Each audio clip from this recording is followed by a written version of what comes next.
Friends, मेरा नाम है सलमान और आप लोग देख रहे हैं स्पोर्ट्स सलमान। तक आज बात होगी, इंडिया ने बाउंस बैक किया और जब पहले 2 मैचेस खेले गए 2 वनडे इंटरनेशनल, उसके बाद तो लग रहा था इंडिया की टीम अब जो है वो सेटल नहीं है। लेकिन जब ऑस्ट्रेलिया चेस करने के लिए उतरा, यानी कि इंडिया ने बैटिंग की, पहले तो थर्ड वनडे पे आ जाऊँ और आज T20 भी हारा है ऑस्ट्रेलिया, तो उस पर भी बात करेंगे। लेकिन थर्ड वनडे की मैंने थोड़ी सी आपको एक्सप्लेन करूँगा कि कैसे ऑस्ट्रेलिया ने वो 302 रन का जो टारगेट था उसको वो चेज नहीं कर पाए। तो इट्स अ सिंपल थ्योरी। देखो, जब डेविड वार्नर नहीं है आपकी टीम में तो इससे ये होता है कि आपकी जो 2 मैचेस में ओपनिंग जो पार्टनरशिप थी वो 150 रन की होती थी। जब डेविड वार्नर चले गए तो वो पार्टनरशिप लाजमी बात है, एक हाई क्वालिटी प्लेयर नहीं होता तो उसका फ़र्क इम्पैक्ट जरूर पड़ता है। एक तो डेविड वार्नर, ऊपर से जो लाबुशेन ने शॉट मारी थी क्रॉस द लाइन नटराजन को, बहुत जो है वो ऑर्डिनरी शॉट थी वो। 25 पे जब एक आउट हुआ तो वहाँ पे ऑस्ट्रेलिया जो है वो फिर क्लैप्स करता गया और इसी तरह वनडे हार गया 13 रन से। उस पर इतना नहीं आते, लेकिन जो मैंने आपको बता दिया कि जो डेविड वार्नर की थी और कमी, और जो स्टीव स्मिथ है वो भी जरा जल्दी आउट हो गया। तो थर्ड वनडे में बात कर ली पे स्टीव स्मिथ ने जो down the leg side catch दिया केएल राहुल को, उसके बाद मोसेस हेनरिक्स आए। Henriques batting with Aaron Finch, partnership बहुत अच्छी चल रही है और एकदम से ही लेग साइड पे शॉट मारने गए हेनरिक्स, और हेनरिक्स का कैच ज़बरदस्त, वो टर्निंग पॉइंट था वहाँ पे थर्ड वनडे की। अगर मैं बात करूँ, मोसेस हेनरिक्स 118 पे जब 3 आउट हुए, एरन फिंच को 5 रन बनाने के उसके फ़ौरन जब विकेट गिरी हेनरिक्स की, उसके बाद उन्होंने जडेजा को सामने छक्का मारने की कोशिश की और उसी में उनकी विकेट भी गिर गई। तो 123 for 4 Alex Carey run out हो गए। तो सोचिए और देखिए कि इनको जल्दी, और मतलब ये है कि जल्दी बहुत है इनको मैच जीतने की। सिंगल डबलों से नहीं ये खेल सके वहाँ पे, तो वहाँ पे उनको मैच देना बनता नहीं था। जब ग्लेन मैक्सवेल ने मैच को कंट्रोल में कर लिया था और 34 नीडेड और 35 बॉल्स, वहाँ से जो है वो बुमराह को यहाँ पे एक्स्ट्रा कवर ड्राइव मारने की क्या ज़रूरत थी, और बुमराह ने वो बहुत ज़बरदस्त बॉल की वहाँ पे। अगर वो वहाँ पे मैक्सवेल 1-2 ओवर अगर देखकर ही खेल लेते, वहाँ पे तो मैच कंट्रोल में था। हाथ में दिया हुआ मैच ग्लेन मैक्सवेल ने IPL की वजह से छोड़ा है और उनको दे दी एक विक्ट्री, और उसकी वजह से वो उन्होंने वो जो है वो मैक्सवेल नहीं हराया ना। अब देखिए 34 needed on 35 balls, 4 wickets in hand, Maxwell है और आगे बुमराह का 1 ओवर रह गया। तो वहाँ से आप क्या सोचेंगे कि कौन सी टीम जीतेगी? खुद ही हिसाब लगा लें। बच्चे को पता है कि जब एक सीनियर प्लेयर खड़ा हुआ है क्रीज पे जिसको खेलना आता है, Glenn Maxwell is a professional player and he know how to finish game, he is on set. 50 कर चुके हैं 2 मैचेस में, 50 लगातार करते हुए आ रहे हैं। आपको बुमराह की 4 बॉलें निकाल के अगले ओवर में आप हारते थे, लेकिन नहीं। तो मैक्सवेल की वजह से जी हारे ये थर्ड वनडे इंटरनेशनल, और मिडिल ऑर्डर में इनकी लैकिंग है। अब आए थे फर्स्ट T20 पे, इस पर बात करें। इंडिया ने वहाँ से 2-1 कर लिया। अब आए थे जी फर्स्ट T20 पे, जो है हमारा जो है वो आज एजेंडा है कि फर्स्ट T20 भी ऑस्ट्रेलिया हारा। पहला स्टार्ट बहुत अच्छा था, लेकिन कैनबरा का ग्राउंड इंडिया के लिए लकी साबित हो रहा है। स्टार्ट इस टूर का बहुत ज़बरदस्त किया ऑस्ट्रेलिया ने, लेकिन अब जबकि मोमेंटम पकड़ने की बारी थी, एक मैच दूर थे क्लीन स्वीप के, और उसके बाद T20 सीरीज आपको पता ईजी होती है। तो ऑस्ट्रेलिया, अब मैं आ जाता हूँ जी, जो फर्स्ट T20 आज खेला गया 161 का टारगेट था जी, क्या नाम है, ऑस्ट्रेलिया को दिया इंडिया ने। टॉस ऑस्ट्रेलिया ने जीता, बॉलिंग करने का फैसला। I think I am shocked. जब आप पिछला मैच चेजिंग करते हुए हारे और आप से चेज नहीं होता, पाकिस्तान वाला हाल है, तो आपको चेज नहीं करना। जैसे आप 2 मैच जीते थे पहले, आपको बैटिंग करके put run on the board.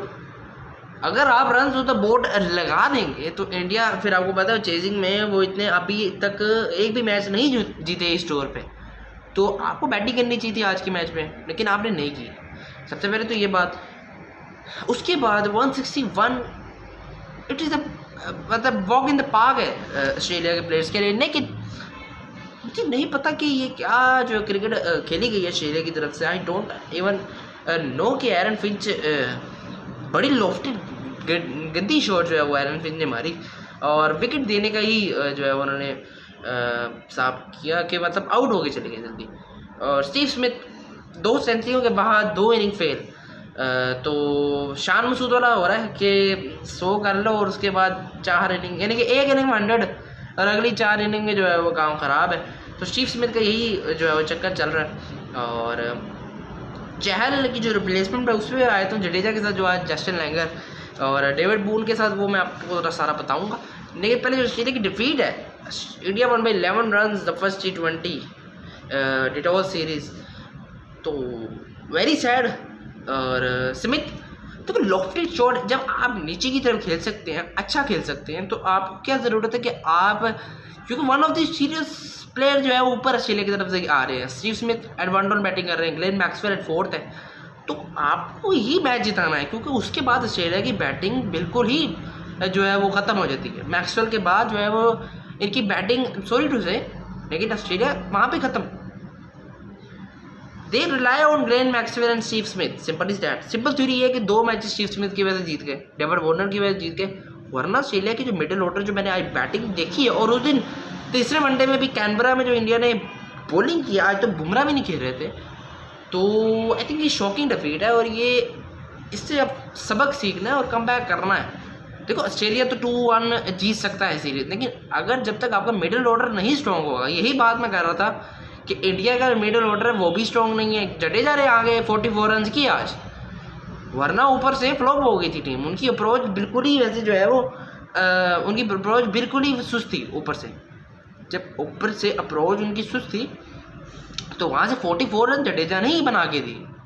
लेकिन ऑस्ट्रेलिया के पास भी इस टाइम पे ग्लेन मैक्सवेल है, IPL में परफॉर्म नहीं किया, 2 मैचेस में परफॉर्म करके जब चेज की बारी आ रही है तो इनके प्लेयर्स जो है परफॉर्म नहीं कर पा रहे। और ये मैच इंडिया को देने वाला नहीं था, ना पिछला वाला ना ये वाला, क्योंकि 13 रन से ये हारे वनडे पिछला, और 11 रन से जो T20 हारे हैं। तो इतने मार्जिन से रह रही है टीम, और ये डरे बड़े पड़े हैं। मतलब इनका मिडिल ऑर्डर जो है ना वो सेंटर में ऐसा लग नहीं रहा कि ऑजीज जो है वो ऑस्ट्रेलिया खेल रहा है, ऐसा लग रहा है कि पाकिस्तान या कोई जो है दूसरी टीम खेल रही है। तो मुझे डाउट है कि कहीं ना कहीं जो है उनको देखना होगा कि IPL के चक्करों में तो नहीं हारी जा रही। लेकिन इंडिया को भी क्रेडिट देना चाहिए आपको कि क्रिस कैमरन ग्रीन है बीच में मिडिल ऑर्डर में इनके पास कोई सॉलिड बैट्समैन नहीं है। आफ्टर ग्लेन मैक्सवेल पता चल जाता है कि यहाँ पे जो ऑस्ट्रेलिया को पकड़ सकते हैं। Matthew Wade is not a T20 player, sorry for that. Cameron Green don't think so is match winner. Shaun Abbott, देखिए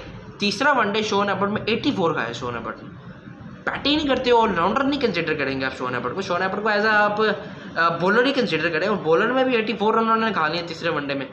तो कहने का मतलब ये है कि India one by 11 run the first T20 and third one day India one by 13 run. और इस टूर में अब देखिए मज़ा आ रहा है। पहले 2 मैच जो है वो ऑस्ट्रेलिया ने कन्विंसिंगली जीते, और ऐसा लग ही नहीं रहा था कि इंडिया इस टूर में एक भी मैच जीतेगा। लेकिन brilliant come back by the Indian team. And अफसोस और गुस्सा है मुझे ऑस्ट्रेलिया के मिडिल ऑर्डर पे कि किस तरह की जो बैटिंग कर रहे हैं। स्टार्ट अच्छा हुआ 45 for 0, एरन फिंच और डासी शॉट ने 34 किया, फिंच ने 35। लेकिन जब आपको स्टार्ट मिल जाए तो उसके बाद कैरी करना आपको पड़ता है। If you start well then you have to finish well, that is a theory, that's a T20 cricket. You have started 35 आपने किया and then you have to finish the game, but didn't. गलत shot मार के out होने का कोई जवाब नहीं बनता। तो सब्सक्राइब कीजिए स्पोर्ट्स निर्माण तक, नोटिफिकेशन की घंटी बजाना ना भूलिएगा कि जब भी मेरी वीडियो आए तो आप लोगों को पता चल जाए। आज है जी 4 दिसंबर 2020, 5 दिसंबर और 6 दिसंबर को दोबारा सिडनी क्रिकेट ग्राउंड में, मुझे लगता है सिडनी में फुल क्राउड भी बैठ रहा है। तो देखते हैं सिडनी में क्या होता है। मिचेल स्टार्क और जोश हेजलवुड कह रहे थे, पैट कमिंस भी नहीं है T20 में, देखते हैं। लेकिन कम बैक का मौका तो है ऑस्ट्रेलिया के बाद, देखते हैं। अगर मिडिल ऑर्डर की जो है वो अगर ये टेंशन मिटा दें तो ये कुछ कर सकते हैं। लेकिन अगर जब तक स्टीव स्मिथ और ग्लेन मैक्सवेल नहीं चलेंगे तो फिर मिडिल ऑर्डर क्या करेगा। तो इसी जब ख़त्म करते हैं, सब्सक्राइब कीजिए स्पोर्ट्स निर्माता को, नोटिफिकेशन की घंटी बजाना ना भूलिए कि जब भी मेरी वीडियो आए तो आपको पता चल जाए। बेल आइकन साथ ही अगर दबा देंगे तो आपका फ़ायदा है। Take care, bye bye and